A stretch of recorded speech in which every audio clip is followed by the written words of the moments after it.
Hallelujah.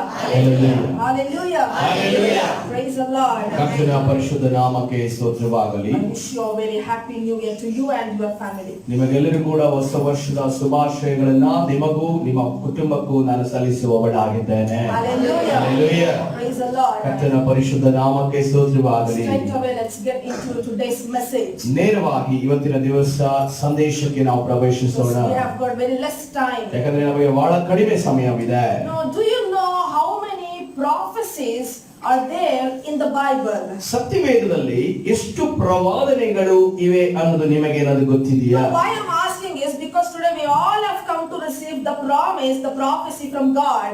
ನಾನು ಇವತ್ತಿನ ದಿವಸ ಈ ವಿಷಯವನ್ನು ನಿಮಗೆ ಯಾಕೆ ಕೇಳುತ್ತಿದ್ದೇನೆ ಅಂದರೆ ನಾವೆಲ್ಲರೂ ಕೂಡ ಈ ವರ್ಷದ ವಾಗ್ದಾನವನ್ನು ಹೊಂದಿಕೊಳ್ಳಲು ನಾವು ಬಂದಿದ್ದೇವೆ, ಒಬ್ಬ ಪ್ರವಾದನೆಯನ್ನು ಹೊಂದಿಕೊಳ್ಳಲು ಬಂದಿದ್ದೇವೆ. ಅದಕ್ಕೋಸ್ಕರವಾಗಿ ಪ್ರಶ್ನೆಯನ್ನ ನಿಮ್ಮ ಹತ್ರ ನಾನು ಕೇಳ್ತಾ ಇದ್ದೇನೆ. You know, can we at least give a number? How many prophecies have been in the Bible? ಸತ್ಯವೇದದಲ್ಲಿರುವಂತಹ ಪ್ರವಾದನೆಗಳು ಎಷ್ಟಿವೆ ಅನ್ನೋದನ್ನ ಸಂಖ್ಯೆಯ ಮುಖಾಂತರವಾಗಿ ನಾವು ಹೇಳಬಹುದಾ? Just how many in the Old Testament? ಹಳೆಯ ಒಡಂಬಡಿಕೆಯಲ್ಲಿ ಎಷ್ಟಿದೆ? How many in the New Testament? ಹೊಸ ಒಡಂಬಡಿಕೆಯಲ್ಲಿ ಎಷ್ಟು ಪ್ರವಾದನೆಗಳಿದಾವೆ? Hallelujah. Hallelujah. Now there is a man of God called Barton Payne. ಒಬ್ಬ ದೇವರ ಮನುಷ್ಯರಿದ್ದಾರೆ, ಅವರ ಹೆಸರು ಬ್ಯಾಟನ್ ಪೇನಿ ಎಂದು ಹೆಸರು. You know, according to him, ಅವರ ಪ್ರಕಾರವಾಗಿ there are 1239 prophecies in the Old Testament 1239 ಪ್ರವಾದನೆಗಳು ಹಳೆಯ ಒಡಂಬಡಿಕೆಯಲ್ಲಿವೆ and 578 prophecies in the New Testament. 578 ಪ್ರವಾದನೆಗಳು ಹೊಸ ಒಡಂಬಡಿಕೆಯಲ್ಲಿವೆ. So making them together there are 1817 prophecies in the Bible. ಅದನ್ನು ಒಟ್ಟುಗೂಡಿಸುವುದಾದರೆ 1817 ಪ್ರವಾದನೆಗಳು ನಾವು ಸತ್ಯವೇದದಲ್ಲಿ ನೋಡುತ್ತೇವೆ. Hallelujah. Hallelujah. So many prophecies, so many promises are given by God. ಈ ರೀತಿಯ ಅನೇಕ ಪ್ರವಾದನೆಗಳು, ಅನೇಕ ವಾಗ್ದಾನಗಳು ದೇವರಿಂದ ನಮಗೆ ಕೊಡಲ್ಪಟ್ಟಿದೆ. Hallelujah. Hallelujah. Can anybody tell me which is the first prophecy in the Bible? ಸತ್ಯವೇದದಲ್ಲಿರುವಂತಹ ಮೊದಲನೇ ಪ್ರವಾದನೆ ಯಾವುದಾಗಿದೆ? At least today you must give some work to your brain. ಇವತ್ತಿನ ದಿವಸ ನಿಮ್ಮ ಮನಸ್ಸಿಗೆ ಒಂದು ಕೆಲಸವನ್ನ ಈ ಸಮಯದಲ್ಲಿ ಕೊಡಬಹುದು. Don't be lazy. ಯಾವುದೇ ಕಾರಣಕ್ಕೂ ಸೋಂಬೇರಿತನವನ್ನ ಮಾಡಬೇಡ್ರಿ. You know which is the first prophecy in the Bible? ಸತ್ಯವೇದದಲ್ಲಿರುವಂತಹ ಮೊದಲನೇ ಪ್ರವಾದನೆ ಯಾವುದಾಗಿದೆ? Open your Bibles to Genesis chapter 3 and verse number 15. ನಿಮ್ಮ ಸತ್ಯವೇದವನ್ನ ಆದಿಕಾಂಡ 3ನೇ ಅಧ್ಯಾಯ 15ನೇ ವಚನಕ್ಕೆ ತಿರುಗಿಸಿರಿ. Genesis chapter 3 verse number 15. ಆದಿಕಾಂಡ 3ನೇ ಅಧ್ಯಾಯ 15ನೇ ವಚನ. God said to the serpent, ದೇವರು ಸರ್ಪಕ್ಕೆ ಈ ರೀತಿ ಹೇಳುತ್ತಿದ್ದಾನೆ, I will put enmity between you and the woman. ನಿನಗೂ ಈ ಸ್ತ್ರೀಗೂ ನಿನ್ನ ಸಂತಾನಕ್ಕೂ ಈ ಸ್ತ್ರೀಯ ಸಂತಾನಕ್ಕೂ ಹಗೆತನವಿರುವ ಹಾಗೆ ಮಾಡುವೆನು. He will crush your head and you will strike his heel. ಈಕೆಯ ಸಂತಾನವು ನಿನ್ನ ತಲೆಯನ್ನ ಜಜ್ಜುವುದು, ನೀನು ಅದರ ಹಿಂಬಡಿಯನ್ನ ಕಚ್ಚುವೆ ಎಂದು ಹೇಳಿದನು. Hallelujah. Hallelujah. The first prophecy given in the Bible by God. ಸತ್ಯವೇದದಲ್ಲಿ ದೇವರ ಮುಖಾಂತರವಾಗಿ ಕೊಡಲ್ಪಟ್ಟಂತಹ ಮೊದಲನೇ ಪ್ರವಾದನೆ ಇದಾಗಿದೆ. Hallelujah. Hallelujah. Do you know how much time it took for this prophecy to be fulfilled? ಈ ಒಂದು ಪ್ರವಾದನೆ ನೆರವೇರಲು ಎಷ್ಟು ಸಮಯ ತೆಗೆದುಕೊಂಡಿತು ಅನ್ನೋದು ನಿಮಗೆ ತಿಳಿದಿದೆಯಾ? Is this you can answer? ಇದನ್ನ ನೀವು ಉತ್ತರಿಸಬಹುದು. Now how many years it took for this prophecy to be fulfilled? ಎಷ್ಟು ವರ್ಷಗಳ ಕಾಲ ಈ ಪ್ರವಾದನೆ ಸಂಪೂರ್ಣಗೊಳ್ಳಲು ಸಮಯ ಬೇಕಾಯಿತು? Can anybody tell this answer? ಯಾರಾದರೂ ಈ ಒಂದು ಉತ್ತರವನ್ನು ಹೇಳಬಹುದಾ? It took 4000 years to be fulfilled. 4000 ವರ್ಷಗಳು ಬೇಕಾಯಿತು ಈ ಪ್ರವಾದನೆ ನೆರವೇರುವುದಕ್ಕೆ. When Jesus came, ಯೇಸು ಕ್ರಿಸ್ತನು ಬಂದಾಗ this prophecy was fulfilled. ಈ ಒಂದು ಪ್ರವಾದನೆ ನೆರವೇರಿತೆಂದು ನಾವು ನೋಡುತ್ತೇವೆ. And Mary and Joseph were the partakers of this prophecy. ಮರಿಯಳು ಮತ್ತು ಯೋಸೇಫನು ಈ ಒಂದು ಪ್ರವಾದನೆಯ ಭಾಗಿಗಳಾಗಿದ್ದರು. Hallelujah. Praise the Lord. ಕರ್ತನ ಪರಿಶುದ್ಧ ನಾಮಕ್ಕೆ ಸ್ತೋತ್ರವಾಗಲಿ. The scripture says, ದೇವರ ವಾಕ್ಯ ಈ ರೀತಿ ಹೇಳ್ತಾ ಇದೆ, many prophets and noble men, they were waiting to see this prophecy to be fulfilled. ಅನೇಕ ಪ್ರವಾದಿಗಳು, ಅದೇ ರೀತಿ ಅನೇಕ ಸತ್ಪುರುಷರು ಈ ಪ್ರವಾದನೆ ನೆರವೇರುವುದಕ್ಕೆ ಕಾಯುತ್ತಾ ಇದ್ದರು. No, but few could not see this fulfillment. ಆದರೆ ಕೆಲವು ಪ್ರವಾದಿಗಳು ಇದು ಸಂಪೂರ್ಣಗೊಳ್ಳುವುದನ್ನ ನೆರವೇರುವುದನ್ನು ನೋಡಲು ಸಾಧ್ಯವಾಗಲಿಲ್ಲ. There was a man called Simeon. ಆದರೆ ಸಿಮೆಯೋನ್ ಎಂಬ ಒಂದು ವ್ಯಕ್ತಿ ಇದ್ದಾನೆ. He saw the fulfillment of this prophecy. ಆತನು ಈ ಪ್ರವಾದನೆ ನೆರವೇರುವುದನ್ನು ಕಣ್ಣಾರೆ ನೋಡಿದರೆಂದು ನಾವು ನೋಡುತ್ತೇವೆ. What was given 4000 years ago ವರ್ಷಗಳ ಕೊಟ್ಟಂತ ದೇವರು ಕೊಟ್ಟಂತ ಪ್ರವಾದನೆ, what was spoken to the devil, ಆ ಸೈತಾನನ ಜೊತೆ ಮಾತನಾಡಿದಂತ ಸೈತಾನನ ಜೊತೆ ಹೇಳಿದಂತ ಆ ಮಾತು Simeon saw the fulfillment. ಸಿಮೆಯೋನನು ಅದು ನೆರವೇರಿದನ್ನ ನೋಡುತ್ತಾನೆ. Hallelujah. Hallelujah. And the prophetess saw the fulfillment of this prophecy. ಪ್ರವಾದಿನಿಯಾದ ಅನ್ನಳು ಕೂಡ ಆ ಒಂದು ಪ್ರವಾದನೆ ನೆರವೇರಿದನ್ನ ನೋಡುತ್ತಾಳೆ. Hallelujah. Hallelujah. ಕರ್ತನ ಪರಿಶುದ್ಧ ನಾಮಕ್ಕೆ ಸ್ತೋತ್ರವಾಗಲಿ. And a fulfillment of a prophecy. ಈ ಪ್ರವಾದನೆ ನೆರವೇರುವುದಕ್ಕೋಸ್ಕರ, For any prophecy to be fulfilled, ಯಾವುದೇ ಪ್ರವಾದನೆ ನೆರವೇರುವುದಕ್ಕೋಸ್ಕರ few it might take just one day.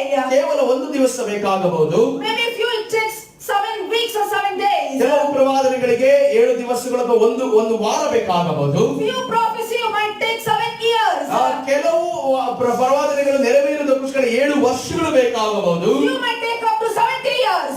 ಕೆಲವು ಪ್ರವಾದನೆಗಳು ನೆರವೇರುವುದಕ್ಕೋಸ್ಕರ 70 ವರ್ಷಗಳು ಬೇಕಾಗಬಹುದು. But one thing is for sure, ಆದ್ರೆ ಒಂದನ್ನ ನಾನು ಖಂಡಿತವಾಗಿ ಹೇಳುತ್ತೇನೆ, it will be fulfilled. ಅದು ಖಂಡಿತವಾಗಿ ನೆರವೇರುವಂತಹ ಪ್ರವಾದನೆಯಾಗಿದೆ. Hallelujah. Hallelujah. God has spoken to you.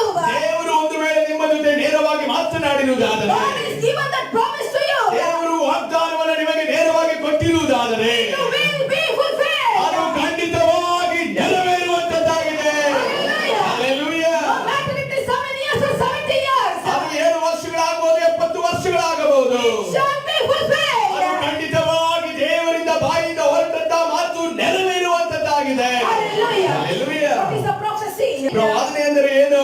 It is the promise of God. ಅದು ದೇವರ ವಾಗ್ದಾನವಾಗಿದೆ. Hallelujah. Hallelujah.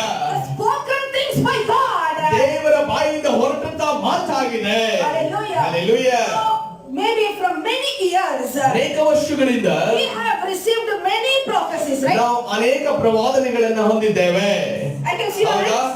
ನಿಮ್ಮ ಕೈಯನ್ನು ನಾನು ನೋಡಬಹುದಾ? Maybe in 2011 you have received a prophecy from God. 2011ರಲ್ಲಿ ನೀವು ಒಂದು ಪ್ರವಾದನೆಯನ್ನ ತೆಗೆದುಕೊಂಡಿರಬಹುದು. It's been 10 years past now. 10 ವರ್ಷಗಳು ಕಳೆದು ಹೋದವು. Maybe it is not fulfilled in your lives. ಅದು ನಿಮ್ಮ ಜೀವಿತದಲ್ಲಿ ಅದು ನೆರವೇರದೆ ಇರಬಹುದು. But God has set a time for it. ಆದರೆ ದೇವರು ಅದಕ್ಕೋಸ್ಕರ ಒಂದು ಸಮಯವನ್ನ ನಿರ್ಣಯ ಮಾಡಿದ್ದಾನೆ. Hallelujah. Hallelujah. While I was praying for this year's promise, ನಾನು ಈ ವರ್ಷದ ಒಂದು ವಾಗ್ದಾನಕ್ಕೋಸ್ಕರ ನಾನು ಪ್ರಾರ್ಥನೆ ಮಾಡುವಾಗ on 21st December in the morning, 21ನೇ ಡಿಸೆಂಬರ್ ಮುಂಜಾವಿನ ಸಮಯದಲ್ಲಿ God spoke to me about the promise of this year. ದೇವರು ಈ ವರ್ಷದ ವಾಗ್ದಾನದ ಬಗ್ಗೆ ನನ್ನ ಜೊತೆ ಮಾತನಾಡಿದನು. God told me, ದೇವರು ಈ ರೀತಿ ಹೇಳಿದನು, the year 2022 ಈ ಒಂದು 2022ನೇ ವರ್ಷ will be the full year of fulfillment. ಈ ಒಂದು ವರ್ಷ ಸಂಪೂರ್ಣಗೊಳ್ಳುವಂತ ನೆರವೇರುವ ವರ್ಷವಾಗಿದೆ. Hallelujah. Hallelujah. Hallelujah. Hallelujah. Praise the Lord. ಕರ್ತನ ಪರಿಶುದ್ಧ ನಾಮಕ್ಕೆ ಸ್ತೋತ್ರವಾಗಲಿ. Very much in the early in the morning, ನಾನು ಮುಂಜಾವಿನ ಸಮಯದಲ್ಲಿ ಕೂತಿರುವಂತ ಸಂದರ್ಭದಲ್ಲಿ God spoke to me. ದೇವರು ನನ್ನ ಜೊತೆ ಈ ರೀತಿ ಮಾತನಾಡಿದನು. Will be the year of fulfillment. ಈ ಒಂದು ವರ್ಷ ಅನೇಕ ವಾಗ್ದಾನಗಳು ಪ್ರವಾದನೆಗಳು ನೆರವೇರಲಿದ್ದಾವೆ. What is pending in your ನಿಮ್ಮ life? ಜೀವಿತದಲ್ಲಿ ಯಾವುದು ತಡೆಯಾಗಿ ನಿಲ್ಲಲ್ಪಟ್ಟಿದೆಯೋ, What is still pending? ಯಾವುದು ಈಗಲೂ ಕೂಡ ನಿಂತಿದೆಯೋ, ತಡೆಯಾಗಲ್ಪಟ್ಟಿದೆಯೋ, It will be fulfilled. ಅದು ಖಂಡಿತವಾಗಿ ನೆರವೇರುವಂತದ್ದಾಗಿದೆ. What is spoken by God shall be fulfilled. ದೇವರು ನಿಮ್ಮ ಜೊತೆ ಏನನ್ನ ಮಾತನಾಡಿದ್ದಾನೋ ಅದು ನೆರವೇರುವ ವರ್ಷ ಬಂದಿದೆ. What is yet to be fulfilled shall be fulfilled.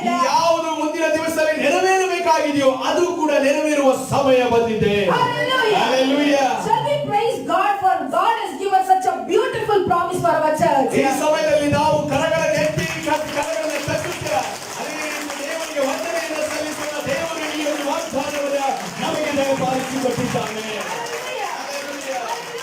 Hallelujah. All glory to God. ಎಲ್ಲ ಘನವಾದ ಮಹಿಮೆಗಳು ದೇವರಿಗೆ ಸಲ್ಲಲಿ.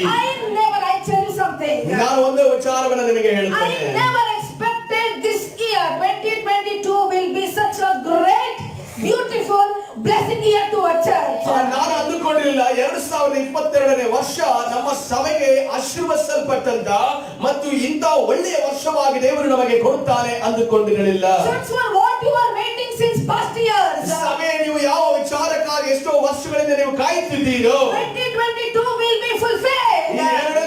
ಈ 2022ನೇ ವರ್ಷದಲ್ಲಿ ಇದು ನೆರವೇರಲಿದೆ. Hallelujah. Hallelujah. Praise the Lord. ಕರ್ತನ ಪರಿಶುದ್ಧ ನಾಮಕ್ಕೆ ಸ್ತೋತ್ರವಾಗಲಿ. But God told me two things to teach to this church. ದೇವರು ನನಗೆ 2 ವಿಚಾರಗಳನ್ನ ಸಭೆಗೆ ಕಲಿಸಿಕೊಡಲು ಹೇಳಿದ್ದಾನೆ. God will fulfill His promise. promise. ದೇವರು ಆತನ ವಾಗ್ದಾನವನ್ನ ದೇವರು ನೆರವೇರಿಸ್ತಾನೆ. There are two things to be understood. ಆದರೆ ಎರಡು ವಿಚಾರಗಳನ್ನ ಅರ್ಥ ಮಾಡಿಕೊಳ್ಳಬೇಕಾಗಿದೆ. What are the criteria for the fulfillment of our promise? ನಮ್ಮ ಈ ಒಂದು ವಾಗ್ದಾನವು ಸಂಪೂರ್ಣಗೊಳ್ಳುವುದಕ್ಕೋಸ್ಕರವಾಗಿ ಯಾವ ಒಂದು ವಿಚಾರಗಳನ್ನು ನಾವು ಮನದಟ್ಟು ಮಾಡಿಕೊಳ್ಳಬೇಕು? For every prophecy, the first one, I'm talking about the first thing. ಮೊದಲನೇ ವಿಚಾರವನ್ನು ನಾನು ಮಾತನಾಡ್ತಾ ಇದ್ದೇನೆ. The first criteria that God has given. ಮೊದಲನೆಯ ಒಂದು ವಿಚಾರ ದೇವರು ನನಗೆ ಕೊಟ್ಟಂತ ವಿಚಾರ ಯಾವುದೆಂದರೆ, For every prophecy, ಎಲ್ಲಾ ಒಂದು ಪ್ರವಾದನೆಗೂ there is a time set for it. ಅದಕ್ಕೋಸ್ಕರ ಒಂದು ಸಮಯವು ನಿರ್ಣಯವಾಗಿದೆ. Hallelujah. Hallelujah. Let's take an example from Bible. ನಾವು ಸತ್ಯವೇದದಿಂದಲೇ ಒಂದು ಉದಾಹರಣೆಯನ್ನು ತೆಗೆದುಕೊಳ್ಳೋಣ. To Abraham God said, ಅಬ್ರಹಾಮನಿಗೆ ದೇವರು ಈ ರೀತಿ ಹೇಳ್ತಾ I ಇದ್ದಾನೆ, will give you a son. ನಾನು ನಿನಗೆ ಮಗನನ್ನ ಕೊಡುತ್ತೇನೆ. This is the prophecy given to Abraham. ಇದು ಅಬ್ರಹಾಮನಿಗೆ ಕೊಡಲ್ಪಟ್ಟಂತ ವಾಗ್ದಾನವಾಗಿದೆ ಅಥವಾ ಪ್ರವಾದನೆಯಾಗಿದೆ. We should keep in our minds. ಈ ಒಂದು ವಿಚಾರವನ್ನು ನೀವು ಮನಸ್ಸಿನಲ್ಲಿ ಇಟ್ಟುಕೊಳ್ಳಬೇಕು. God did not tell when. ದೇವರು ಯಾವಾಗ ಕೊಡುತ್ತೇನೆ ಅನ್ನೋದನ್ನ ಹೇಳಲಿಲ್ಲ. Hallelujah. Hallelujah. The time is been set by God. ದೇವರಿಂದಲೇ ಆ ಸಮಯವು ನಿರ್ಣಯವಾಗಿದೆ ಎಂದು ನಾವು ನೋಡ್ತೇವೆ. The time span was 25 years of waiting. ಆ ಸಮಯ ಎಷ್ಟು ಅಂದರೆ 25 ವರ್ಷಗಳು ಅವನು ಕಾಯಬೇಕಾಯಿತು. Hallelujah. Hallelujah. Let us take another example of Abraham. ನಾವು ಅಬ್ರಹಾಮನ ಇನ್ನೊಂದು ಉದಾಹರಣೆಯನ್ನು ತೆಗೆದುಕೊಳ್ಳೋಣ. God said to Abraham, ದೇವರು ಅಬ್ರಹಾಮನಿಗೆ ಈ ರೀತಿ ಹೇಳಿದನು, ಅಬ್ರಹಾಮನೇ, to you I will give this land as a possession. ನಾನು ಈ ಒಂದು ಜಾಗವನ್ನ, ಈ ಒಂದು ಸ್ಥಳವನ್ನ ನಿನಗೆ ನಾನು ವಾಗ್ದಾನ ದೇಶವಾಗಿ ನಾನು ಕೊಡುತ್ತೇನೆ. And now Abraham is asking, ಅಬ್ರಹಾಮನ ಈಗ ಮತ್ತೆ ತಿರುಗಿ ಪ್ರಶ್ನೆ ಕೇಳುತ್ತಿದ್ದಾನೆ, Lord, it is not a 60-40 site. ದೇವರೇ, ಇದು ನೀನು ಹೇಳಿರುವಂತದ್ದು 60-40 ಸೈಟ್ ಅಲ್ಲ, But you are talking about a country. ಒಂದು ದೇಶವನ್ನೇ ನನಗೆ ಕೊಡುತ್ತೇನೆ ಎಂದು ನೀನು ಹೇಳಿದೀಯ. How shall I believe this? ನಾನು ಇದನ್ನು ಹೇಗೆ ನಂಬಲಿ ಅನ್ನೋದನ್ನ ಪ್ರಶ್ನೆ ಮಾಡುತ್ತಿದ್ದಾನೆ. God can explain this to me. ದೇವರೇ, ನನಗೆ ನೀನು ಇದನ್ನ ವಿವರಿಸುತ್ತೀಯ. God says in Genesis chapter 15 and verse number 8. ದೇವರು ಆದಿಕಾಂಡ 15ನೇ ಅಧ್ಯಾಯ 8ನೇ ವಚನ ನೀವು ನೋಡುವಾಗ, But Abraham said, ಅಬ್ರಹಾಮನ ಈ ರೀತಿ ಹೇಳಿದನು, Sovereign Lord, ಕರ್ತನಾದ ಯೆಹೋವನೇ, how can I know that I will gain possession of this country? ನಾನು ಇದನ್ನು ಬಾಧ್ಯವಾಗಿ ಹೊಂದುವೆನೆಂದು ತಿಳುಕೊಳ್ಳುವುದು ಹೇಗೆ ಎಂದು ಕೇಳಿದನು. And now God is giving Abraham a time. ಈಗ ದೇವರು ಒಂದು ಸಮಯವನ್ನ ಅಬ್ರಹಾಮನಿಗೆ ಕೊಡುತ್ತಿದ್ದಾನೆ. Any prophecy, ಯಾವುದೇ ಪ್ರವಾದನೆಗೆ there is a time set by God. ದೇವರಿಂದಲೇ ಒಂದು ಸಮಯವು ನಿರ್ಣಯವಾಗಿರುತ್ತದೆ. Sometimes God will not give us the time. ಕೆಲವು ಬಾರಿ ನೋಡುವಾಗ ದೇವರು ಆ ಸಮಯವನ್ನು ನಮಗೆ ತಿಳಿಸುವುದಿಲ್ಲ. Sometimes God will give us the time. ಕೆಲವು ಬಾರಿ ದೇವರು ನಮಗೆ ಸಮಯವನ್ನ ತಿಳಿಸುತ್ತಾನೆ. Let's read Genesis chapter 15 and verse number 13. ಆದಿಕಾಂಡ 15ನೇ ಅಧ್ಯಾಯ 13ನೇ ವಚನವನ್ನ ಓದೋಣ. Then the Lord said to Abraham, ಆಗ ಯೆಹೋವನು ಅವನಿಗೆ, Abraham, know for certain that for 400 years your descendants will be strangers in a country not their own, and they will be enslaved and mistreated there. ನೀನು ಚೆನ್ನಾಗಿ ತಿಳಿಯತಕ್ಕದ್ದೇನೆಂದರೆ, ನಿನ್ನ ಸಂತತಿಯವರು ಅನ್ಯ ದೇಶದಲ್ಲಿ ಕೆಲವು ಕಾಲ ವಾಸವಾಗಿದ್ದು ಆ ದೇಶದವರಿಗೆ ದಾಸರಾಗುವರು. 400 ವರ್ಷ ಆ ದೇಶದವರಿಂದ ಬಾಧೆ ಪಡುವರು. God said 400 years. ದೇವರು 400 ವರ್ಷಗಳ ಬಗ್ಗೆ ಅಲ್ಲಿ ಮಾತನಾಡುತ್ತಿದ್ದಾನೆ. Verse number 16. 16ನೇ ವಚನವನ್ನು ನೋಡಿಕೊಳ್ಳೋಣ. The fourth generation your descendants will come back to this place. ನಿನ್ನ ಸಂತತಿಯವರು 4ನೇ ತಲಾಂತರದಲ್ಲಿ ಅವರು ಇಲ್ಲಿಗೆ ಬರುವರು, ತಿರುಗಿ ಬರುವರು ಎಂದು ಹೇಳಿದನು. Praise the Lord. ಕರ್ತನ ಪರಿಶುದ್ಧ ನಾಮಕ್ಕೆ ಸ್ತೋತ್ರವಾಗಲಿ. Church, you need to understand one thing. ಸಭೆಯೇ, ನೀವು ಒಂದನ್ನು ಅರ್ಥ ಮಾಡಿಕೊಳ್ಳಬೇಕಾಗಿದೆ. God said, ದೇವರು ಈ ರೀತಿ ಹೇಳಿದನು, this will be the year of fulfillment for our church. ಈ ಒಂದು ಸಭೆಗೆ, ಇವತ್ತು ನಮ್ಮ ಸಭೆಗೆ ದೇವರು ಆ ವಾಗ್ದಾನ ನೆರವೇರುವ, ಪ್ರವಾದನೆ ನೆರವೇರುವ ವರ್ಷವನ್ನು ನಮಗೆ ಕೊಟ್ಟಿದ್ದಾನೆ. The first thing, ಮೊದಲನೇದಾಗಿ for the fulfillment of the prophecy, ಪ್ರವಾದನೆ ನೆರವೇರುವುದಕ್ಕೋಸ್ಕರವಾಗಿ a time must be set by God. ದೇವರಿಂದಲೇ ಒಂದು ಸಮಯವು ನಿರ್ಣಯವಾಗುತ್ತದೆ. It is not I or you shall give the time to God. ನಾನು ಅಥವಾ ನೀವು ಆ ಒಂದು ಸಮಯವನ್ನು ಕೊಡುವುದು ದೇವರಿಗೆ ಅದು ಸರಿಯಲ್ಲ. So sometimes what we will do, ಯಾಕಂದ್ರೆ ಕೆಲವು ಬಾರಿ ನಾವೇನ್ ಮಾಡ್ತೇವೆ ಅಂದರೆ, Lord, for 7 days I will fast. ದೇವರೇ, ನಾನು 7 ದಿನಗಳ ಕಾಲ ನಾನು ಪ್ರಾರ್ಥನೆ ಮಾಡ್ತೇನೆ. Within 7 days, 7 ದಿವಸಗಳ ಒಳಗಡೆ you should do so and so things. ನೀವು ಈ ರೀತಿಯ ಕಾರ್ಯಗಳನ್ನು ನನಗೆ ಮಾಡಿಕೊಡಬೇಕು. It will never happen. ಅದು ಯಾವುದೇ ಕಾರಣಕ್ಕೂ ನಡೆಯುವುದಿಲ್ಲ. Time cannot be set by people. ಯಾಕೆ ಯಾವುದೇ ಕಾರಣಕ್ಕೂ ನಿಮ್ಮಿಂದ ಯಾವ ಸಮಯವು ನಿರ್ಣಯವಾದರೆ ಅದು ನೆರವೇರುವುದಿಲ್ಲ. No, there are few believers. ಯಾಕಂದ್ರೆ ಕೆಲವು ವಿಶ್ವಾಸಿಗಳಿದ್ದೀರಿ, They will give time to God. ನೀವು ದೇವರಿಗೆ ಸಮಯವನ್ನು ಕೊಡುತ್ತೀರಿ.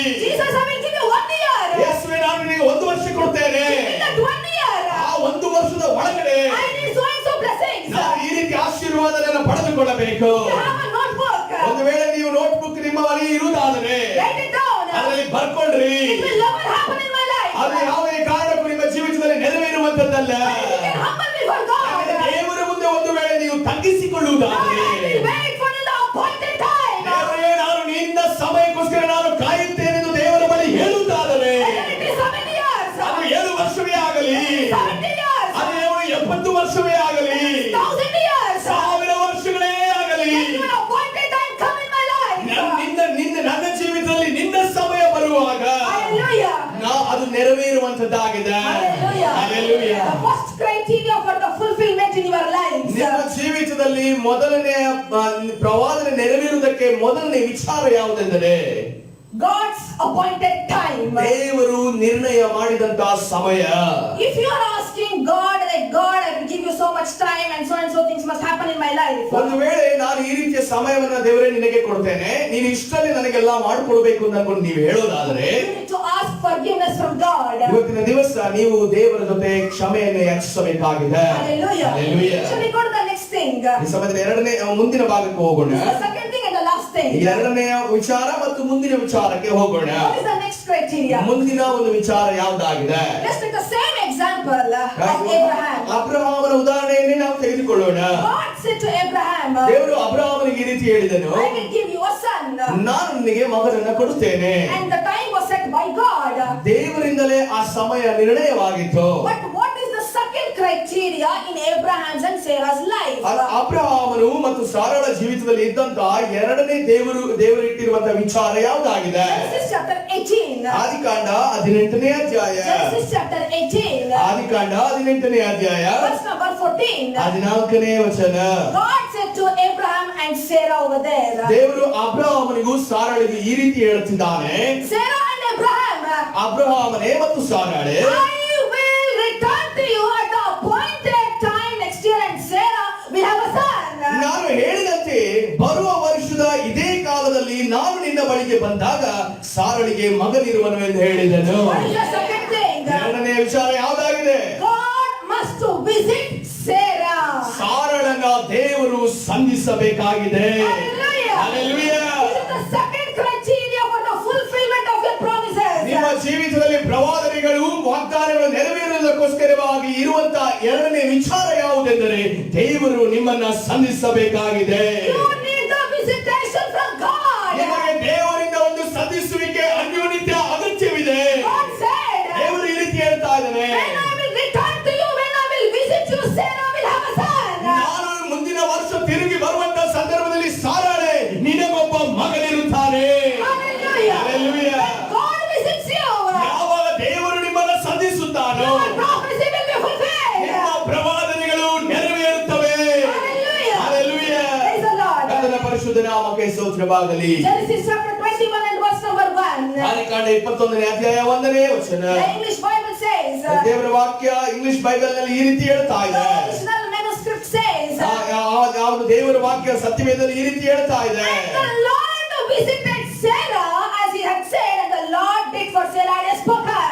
ಯೆಹೋವನು ತಾನು ಹೇಳಿದಂತೆ ಸಾರಳ ಮೇಲೆ ದಯವಿಟ್ಟು ಆಕೆಗೆ ಕೊಟ್ಟ ಮಾತನ್ನು ನೆರವೇರಿಸಿದನು. Hallelujah. Hallelujah. Sarah had a visitation from God. ಸಾರಳಿಗೆ ದೇವರನ್ನ ಸಂಧಿಸುವಂತ ಅವಕಾಶ ದೊರಕಿದೆ ಎಂದು ನಾವು ನೋಡ್ತೇವೆ. God visited Sarah over there. ದೇವರು ಯಾವಾಗ ಸಾರಳನ್ನ ದೇವರು ಸಂಧಿಸಿದನು, The prophecy was fulfilled. ಆಕೆಯ ಮೇಲಿದ್ದಂತ ಪ್ರವಾದನೆ ನೆರವೇರಿತೆಂದು ನಾವು ನೋಡ್ತೇವೆ. Hallelujah. Hallelujah. After 25 years, 25 ವರ್ಷಗಳ ನಂತರ the prophecy was fulfilled and God visited the people. ದೇವರು ಯಾವಾಗ ಜನರನ್ನ ಸಂಧಿಸಲು ಸಾರಳನ್ನ ಸಂಧಿಸಿದ ಆ ಸಮಯದಲ್ಲಿ ಆ ಪ್ರವಾದನೆ ನೆರವೇರಿತೆಂದು ನಾವು ನೋಡುತ್ತೇವೆ. Hallelujah. Hallelujah. Let's get back to the second example of Abraham. ಅಬ್ರಹಾಮನ ಎರಡನೇ ಉದಾಹರಣೆಗೆ ಈ ಸಮಯದಲ್ಲಿ ಹೋಗೋಣ. No, let's read Genesis chapter 50 and verse number 24. ಆದಿಕಾಂಡ 50ನೇ ಅಧ್ಯಾಯ 24ನೇ ವಚನ. Here Joseph, that is Abraham's great grandson, talks about the second prophecy. ಇಲ್ಲಿ ಅಬ್ರಹಾಮನ ಮೊಮ್ಮಗನಾದ ಯೋಸೇಫನ ಮರಿ ಮೊಮ್ಮಗನಾದ ಯೋಸೇಫನ ಈ ರೀತಿಯಲ್ಲಿ ಮಾತನಾಡ್ತಾ ಇದ್ದಾನೆ. And says, and Joseph said unto his brethren, ಯೋಸೇಫನು ಆತನ ಅಣ್ಣ ತಮ್ಮಂದರಿಗೆ ಈ ರೀತಿ ಹೇಳ್ತಾ my ಇದ್ದಾನೆ, brothers, I am going to die, but God is going to visit you. ನನಗೆ ಅವಸಾನ ಕಾಲ ಸಮೀಪಿಸಿತು, ಆದರೆ ದೇವರು ನಿಶ್ಚಯವಾಗಿ ನಿಮ್ಮನ್ನ ಪರಾಮರಿಸಿ ಸಂಧಿಸುತ್ತಾನೆ. Hallelujah. He will bring you out of this land and will give you the land which is swear to Abraham, to Isaac and Jacob. ದೇವರು ನಿಶ್ಚಯವಾಗಿ ನಿಮ್ಮನ್ನು ಪರಾಮರಿಸಿ ಈ ದೇಶದಿಂದ ತಾನು ಅಬ್ರಹಾಂ, ಈಸಾಕ್, ಯಾಕೋಬರಿಗೆ ಕೊಡುತ್ತೇನೆ ಎಂದು ಪ್ರಮಾಣ ಮಾಡಿ ಹೇಳಿದ ದೇಶಕ್ಕೆ ನೀವು ಹೋಗಿ ಸೇರುವಂತೆ ಮಾಡುವನೆಂದು ತಿಳಿದುಕೊಳ್ಳಿರಿ. Hallelujah. How will the prophecy be fulfilled? ನಾವಿಲ್ಲಿ ಒಂದು ಪ್ರವಾದನೆ ನೆರವೇರುವುದನ್ನು ನಾವು ನೋಡ್ತಾ ಇದ್ದೇವೆ. Joseph says, ಯೋಸೇಫನು ಈ ರೀತಿ ಹೇಳ್ತಾ ಇದ್ದಾನೆ, I will die, ನಾನು ಸಾಯ್ತಾ ಇದ್ದೇನೆ, but God will visit you. ಆದರೆ ದೇವರು ನಿಮ್ಮನ್ನು ಸಂಧಿಸಲು ಬರುತ್ತಾನೆ. Hallelujah. The prophecy will be fulfilled. ಆವಾಗ ನಿಮ್ಮ ಮೇಲೆ ಮಾಡಿದಂತ ಪ್ರವಾದನೆ ಅದು ನೆರವೇರುತ್ತದೆ. Hallelujah. Now let's see the fulfillment of the second promise. ಈ ಸಮಯದಲ್ಲಿ ಈ ಎರಡನೇ ವಾಗ್ದಾನ ನೆರವೇರಿದ್ದನ್ನು ನೋಡಿಕೊಳ್ಳೋಣ. Exodus chapter 4 and verse number 31. ವಿಮೋಚನ ಕಾಂಡ 4ನೇ ಅಧ್ಯಾಯ 31ನೇ ವಚನ. You all know how God came on Mount Horeb to meet Moses. ನಿಮಗೆಲ್ಲರಿಗೂ ತಿಳಿದಿದೆ, ಹೋರೆ ಬೆಟ್ಟದ ಮೇಲೆ ದೇವರು ಯಾವ ರೀತಿಯಲ್ಲಿ ಅಗ್ನಿಯಾಗಿ ಇಳಿದು ಬಂದನೆಂದು ನಿಮಗೆಲ್ಲರಿಗೂ ತಿಳಿದಿದೆ. God visited his people. ದೇವರು ಆತನ ಜನರನ್ನ ಸಂಧಿಸಿದನೆಂದು ನಾವು ನೋಡ್ತೇವೆ. Hallelujah. God visited his people. ದೇವರು ಆತನ ಜನರನ್ನ ಸಂಧಿಸಿದನೆಂದು ನಾವು The ನೋಡ್ತೇವೆ. prophecy was fulfilled. ಅಲ್ಲಿ ಪ್ರವಾದನೆ ಕೂಡ ನೆರವೇರುವುದನ್ನು ನಾವು ನೋಡ್ತಾ ಇದ್ದೇವೆ. Exodus chapter 4 and verse number 31. ವಿಮೋಚನ ಕಾಂಡ 4ನೇ ಅಧ್ಯಾಯ 31ನೇ ವಚನ. When Moses spoke to the people believed, and when the people heard that the Lord had visited the children of Israel and that he had looked upon their affliction, they bowed down their heads and worshipped. ಮೋಶೆ ಆ ದೇವರ ವಿಚಾರವಾಗಿ ಇಸ್ರಾಯೇಲರಿಗೆ ಹೇಳಿದಂತ ಸಂದರ್ಭದಲ್ಲಿ ಯೆಹೋವನು ನಮ್ಮನ್ನು ಕಟಾಕ್ಷಿಸಿ ತಮ್ಮ ದುರವಸ್ಥೆಯನ್ನು ಮನಸ್ಸಿಗೆ ತೆಗೆದುಕೊಂಡನೆಂಬುದನ್ನು ಇಸ್ರಾಯೇಲರು ಕೇಳಿದಾಗ ತಲೆಬಾಗಿ ಆರಾಧಿಸಿದರು, ನಮಸ್ಕರಿಸಿದರೆಂದು ನಾವು ನೋಡ್ತೇವೆ. Hallelujah. That was the prophecy was fulfilled. ಅಲ್ಲಿ ಯಾವಾಗ ಆ ಒಂದು ಪ್ರವಾದನೆ ನೆರವೇರಿತು ಎಂದು ನೋಡಿಕೊಂಡ್ರಿ. When God visited his people. ದೇವರು ಯಾವಾಗ ಜನರನ್ನ ಸಂಧಿಸಲು ಬಂದನೋ ಆವಾಗ ಆ ಪ್ರವಾದನೆ ನೆರವೇರಿತೆಂದು ನಾವು ನೋಡ್ತೇವೆ. Hallelujah. God visited his people. ದೇವರು ಆತನ ಜನರನ್ನು ಸಂಧಿಸಲು ಬಂದನು. He walked before his people. ಆತನ ಜನರ ಮುಂದೆ ಆತನು ಮುಂದಾಗಿ ನಡೆದನೆಂದು ನಾವು ನೋಡ್ತೇವೆ. In the form of pillar of cloud and pillar of fire. ಆತನು ಮೇಘ ಸ್ತಂಭವಾಗಿಯೂ ಅಗ್ನಿ ಸ್ತಂಭವಾಗಿಯೂ ಅವರ ಮಧ್ಯದಲ್ಲಿ ನಡೆದನೆಂದು ನಾವು ನೋಡ್ತೇವೆ.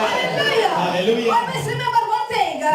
ಯಾವಾಗಲೂ ಒಂದನ್ನ ನೆನಪಿನಲ್ಲಿಟ್ಟುಕೊಳ್ಳ್ರಿ. For the fulfillment of the prophecy. ದೇವರ ಪ್ರವಾದನೆ, ದೇವರ ವಾಗ್ದಾನಗಳು ನೆರವೇರುವುದಕ್ಕೆ The visitation from God. ನಿಮಗೆ ದೇವರ ಸಂಧಿಸುವಿಕೆ, ದೇವರ ದರ್ಶನ ಅಗತ್ಯವಾಗಿದೆ. You should walk with God to the prophecy. ನೀವು ಆ ಒಂದು ಪ್ರವಾದನೆಯ ದಿಕ್ಕಿನಲ್ಲಿ ನೀವು ನಡೆಯಬೇಕಾಗಿದೆ. God you must ನೀವು walk. ದೇವರ ಜೊತೆ ಈ ರೀತಿ ನಡೆಯಬೇಕಾಗಿದೆ. God becomes your protection. ಯಾವಾಗ ದೇವರು ನಿಮ್ಮ ರಕ್ಷಕನಾಗಿ ನಿಲ್ಲುತ್ತಾನೋ, God becomes your way. ದೇವರು ಯಾವಾಗ ನಿಮಗೆ ದಾರಿಯಾಗಿ ಮಾರ್ಗವಾಗಿ ನಿಲ್ಲುತ್ತಾನೋ, Prophecies will be fulfilled. ನಿನ್ನ ಮೇಲೆ ಮಾಡಿದಂತಹ ಪ್ರವಾದನೆಗಳು ನೆರವೇರುತ್ತವೆ. Hallelujah. Hallelujah. Praise the Lord. ಕರ್ತನ ಪರಿಶುದ್ಧ ನಾಮಕ್ಕೆ ಸ್ತೋತ್ರವಾಗಲಿ. When God gave me this promise, ದೇವರು ಈ ವಾಗ್ದಾನವನ್ನು ನನಗೆ ಕೊಡುವಾಗ God told me that this year is going to be the year of fulfillment. ಈ ಒಂದು ವರ್ಷ ನೆರವೇರುವಂತಹ ವರ್ಷವಾಗಿದೆ. ವಾಗ್ದಾನಗಳು ನೆರವೇರುವ. ವಾಗ್ದಾನಗಳು, ಪ್ರವಾದನೆಗಳು ನೆರವೇರುವಂತಹ ವರ್ಷವಾಗಿದೆ. I was thinking, ನಾನು ಈ ರೀತಿಯಲ್ಲ ಆಲೋಚನೆ ಮಾಡ್ತಾ ಇದ್ದೆ. Lord, the things are going so wrong around us. ಆ ದೇವರೇ, ನಮ್ಮ ಸುತ್ತಲೂ ನಡೀತಿರುವಂತಹ ಪರಿಸ್ಥಿತಿಗಳು, ಸಂದರ್ಭಗಳು ಬೇರೆ ರೀತಿ ಇದ್ದಾವೆ. But how come this year is going to be a blissful year to our church? ಆದರೆ ಈ ಒಂದು ವರ್ಷ ಯಾವ ರೀತಿ ನಮ್ಮ ಸಭೆಗೆ ಇದೊಂದು ಆಶೀರ್ವಾದದಾಯಕವಾದ ವರ್ಷವಾಗಿರುತ್ತದೆ ಅನ್ನೋದನ್ನು ನಾನು ದೇವರ ಹತ್ರ When ಕೇಳಿದೆ. God gave me a accurate words for our church, ದೇವರು ನಮ್ಮ ಸಭೆಗೆ ಸ್ಪಷ್ಟವಾದ ಒಂದು ದೇವರ ಒಂದು ವಾಕ್ಯವನ್ನು ನನಗೆ ಕೊಟ್ಟಾಗ I understood one thing. ನಾನು ಒಂದನ್ನು ಅರ್ಥ ಮಾಡಿಕೊಂಡೆ. Whatever things are going around us, ನಮ್ಮ ಸುತ್ತಲೂ ಏನೇ ಘಟನೆಗಳು, ಸಂದರ್ಭಗಳು, ಪರಿಸ್ಥಿತಿಗಳು ಹಾದು ಹೋಗುತ್ತಿರಲಿ, when God's time comes, ಯಾವಾಗ ದೇವರ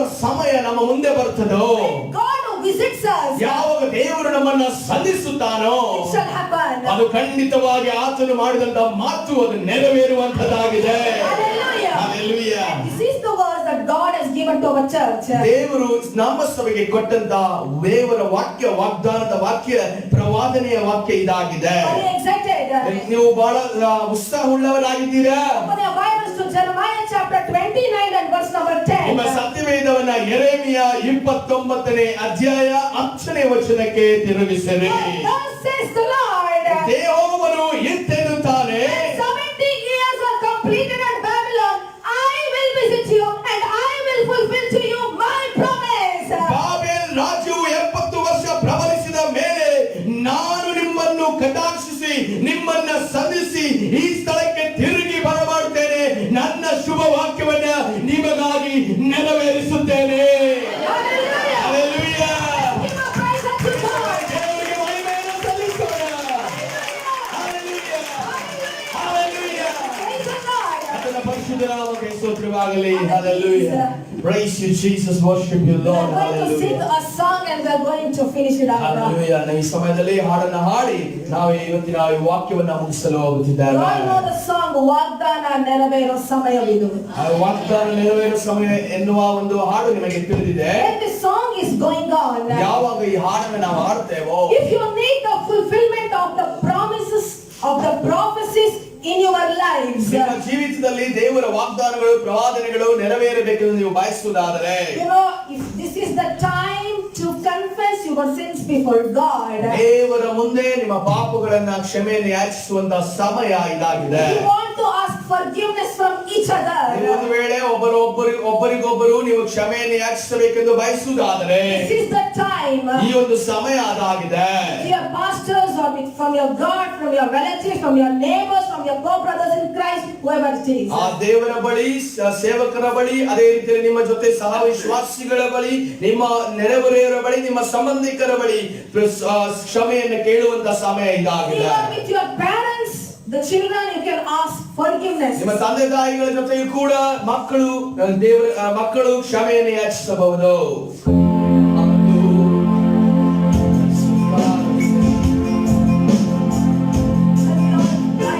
ಈ ಸಮಯದಲ್ಲಿ ಎದ್ದು ನಿಲ್ಲೋಣ. Lord, this is your time, O Lord Father. This is your time, O Lord Father. ಇದು ದೇವರೇ ನಿನ್ನ ಸಮಯವಾಗಿದೆ. Lord, when your people come before you for the confession of the sin, ಅವರ ಪಾಪಗಳ ಕ್ಷಮೆಗೋಸ್ಕರ ನಿನ್ನ ಜನರು ನಿನ್ನ ಮುಂದೆ ಬರುವಾಗ, let your promises be fulfilled in their lives. ದೇವರೇ ನಿನ್ನ ವಾಗ್ದಾನಗಳು ಪ್ರವಾದನೆಗಳು ಅವರ ಜೀವಿತದಲ್ಲಿ ನೆರವೇರುವುದಾಗಲಿ. Lord, forgive your people. ನಿನ್ನ ಮಕ್ಕಳನ್ನ ನಿನ್ನ ಜನರನ್ನ ದೇವರೇ ನೀನು ಕ್ಷಮಿಸು. Lord, bring your blessing upon this family. ಅವರ ಮೇಲೆ ಅವರ ಕುಟುಂಬಗಳ ಮೇಲೆ ನಿನ್ನ ಆಶೀರ್ವಾದವನ್ನು ಇಳಿಸು. And they ask forgiveness from you, Lord. ಅವರು ನಿನ್ನ ಜೊತೆ ಕ್ಷಮೆಯನ್ನು ಯಾಚಿಸುವಾಗ Let your mercy come down on your people. ನಿನ್ನ ದಯೆ ಕನಿಕರ ಕರುಣೆ ಅವರ ಮೇಲೆ ಇಳಿದು ಬರಲಿ. Hallelujah.